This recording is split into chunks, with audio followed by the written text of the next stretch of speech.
O resumo do capítulo 10 de Ezequiel descreve a repetição da visão da carruagem divina, agora detalhando o movimento e a natureza dos querubins e o momento da partida da glória.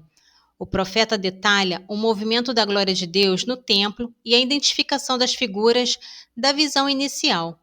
O texto de Ezequiel 10 esclarece que as 4 criaturas vistas no capítulo 1 são querubins, confirmando sua identidade como seres que guardam e transportam a glória de Deus. Nesse capítulo é essencial para a compreensão de Ezequiel, pois explica teologicamente por que Jerusalém caiu. Não foi por falta de poder de Deus, mas porque o próprio Deus a abandonou em juízo. Vamos à leitura. Ezequiel capítulo 10. Olhei na abóbada estendida acima da cabeça dos querubins. Havia como que uma pedra de safira, uma espécie de trono, que aparecia sobre eles. O Senhor disse então ao homem vestido de linho: passa no meio das rodas, debaixo do querubim, enche a mão de carvões ardentes, que tomarás entre os querubins, e espalha essas brasas sobre a cidade. E ele se foi sob as minhas vistas. Quando o homem acabou de fazer isso, estavam os querubins à direita do templo, e a nuvem enchia o átrio interior. A glória do Senhor elevou-se acima dos querubins, até a soleira do templo. E enquanto o esplendor da glória do Senhor enchia o átrio, a nuvem invadia o templo. O ruflar das asas dos querubins fazia-se ouvir até no pátio exterior, e assemelhava-se à voz do Deus onipotente quando fala.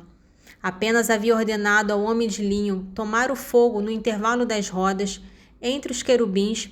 Este veio postar-se junto de uma roda, e um dos querubins estendeu a mão para o fogo, que se encontrava em meio dos querubins. Daí ele retirou brasas que colocou na mão do homem vestido de linho, o qual as tomou e saiu.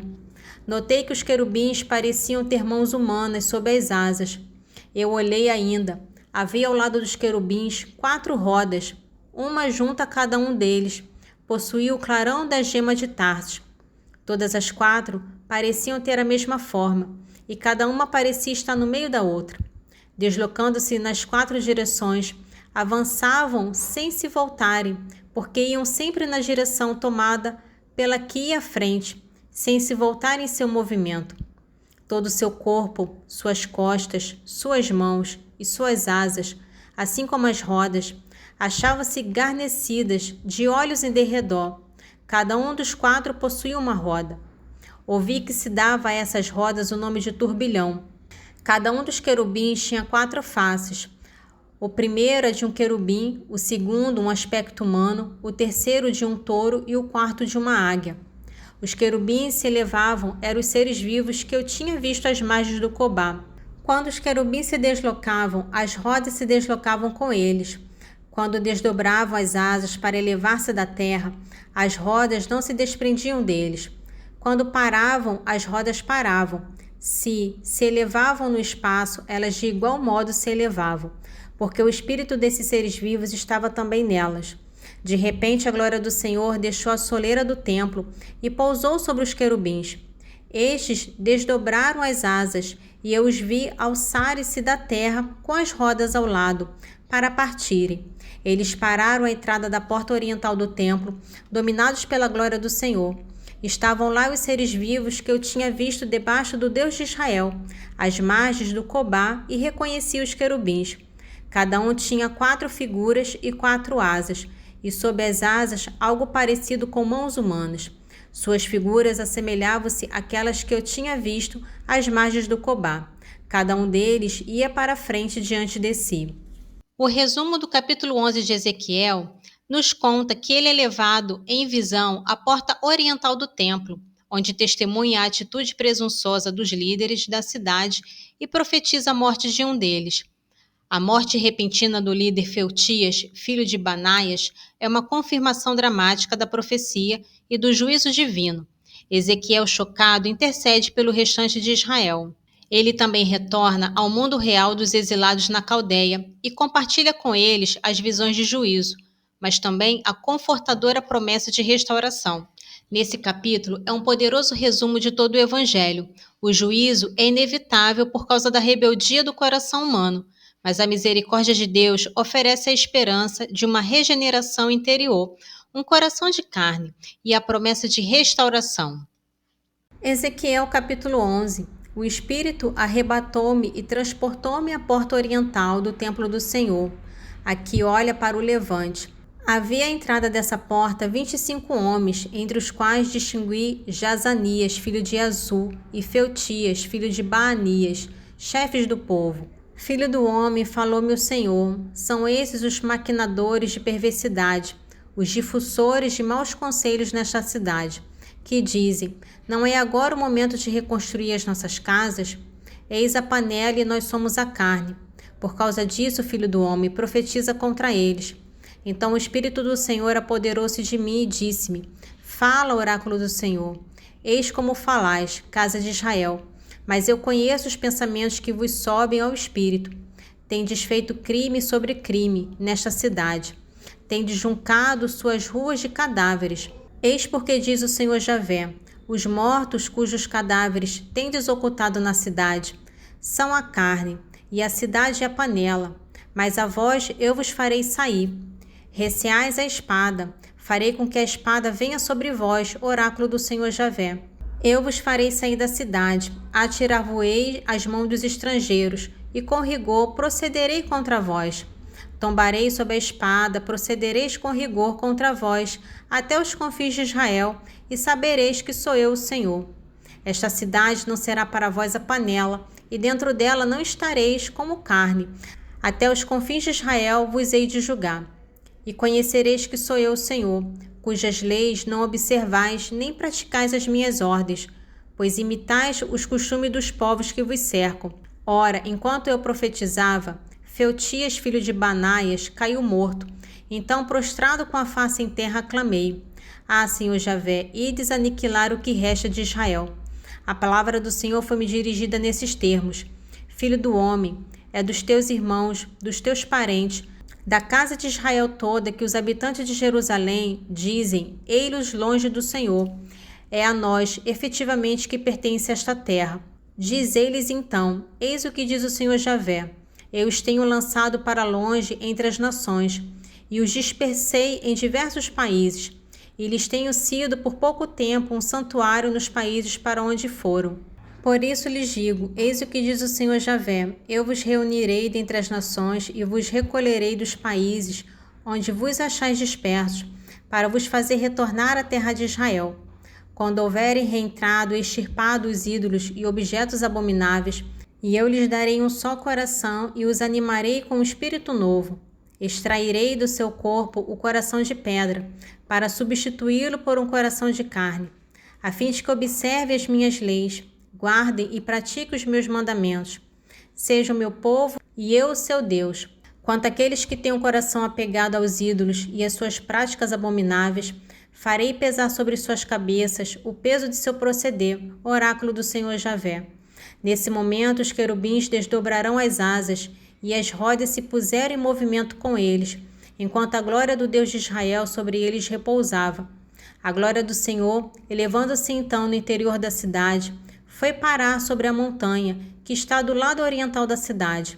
Em seguida, o Espírito arrebatou-me e conduziu-me a Caldeia, em visão pelo Espírito de Deus, junto dos exilados. Então se esvaiu a visão que eu havia contemplado.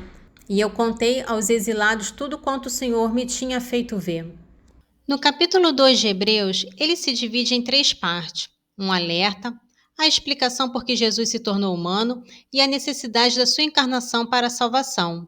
Jesus tomou parte da carne e sangue, nossa natureza humana, para, através de sua morte, anular o poder do diabo, que usava a morte como arma, e libertar a humanidade da escravidão e do medo da morte. Neste capítulo, é a base para a cristologia da carta, afirmando que a divindade de Cristo só se torna eficaz para a nossa salvação por meio da sua plena humanidade. Hebreus capítulo 2.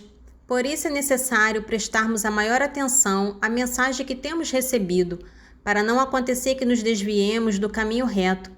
A palavra anunciada por intermédio dos anjos era a tal ponto válida que toda transgressão ou desobediência recebeu o justo castigo. Como então escaparemos nós, se agora desprezarmos a mensagem da salvação? tão sublime e anunciada primeiramente pelo Senhor e depois confirmada pelos que a ouviram, comprovando ao próprio Deus por sinais, prodígios, milagres e pelos dons do Espírito Santo, repartido segundo a sua vontade?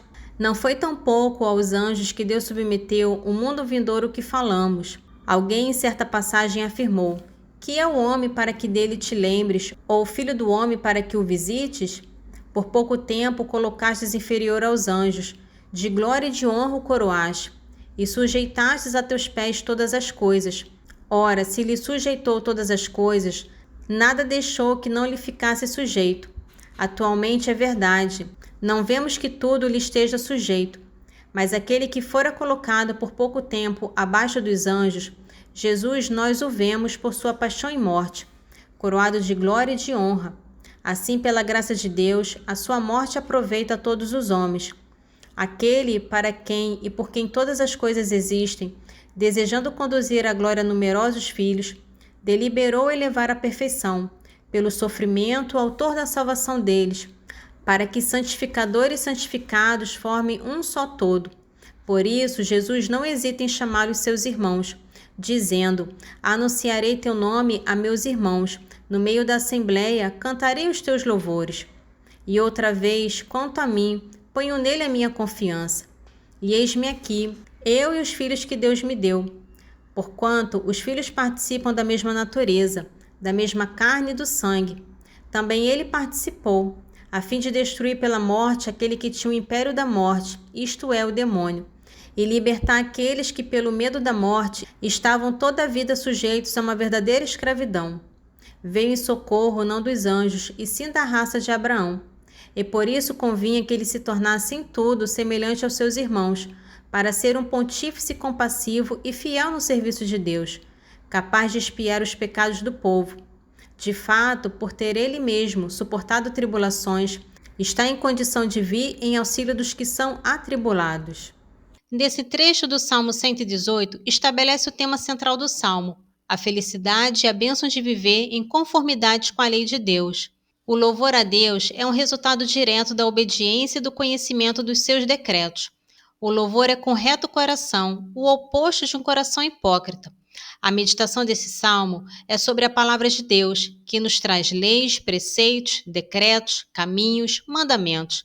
Há 8 sinônimos para a lei neste salmo, que deve ser o centro da vida do cristão. Salmo 118, dos versículos 1 a 8. Felizes aqueles cuja vida é pura e seguem a lei do Senhor.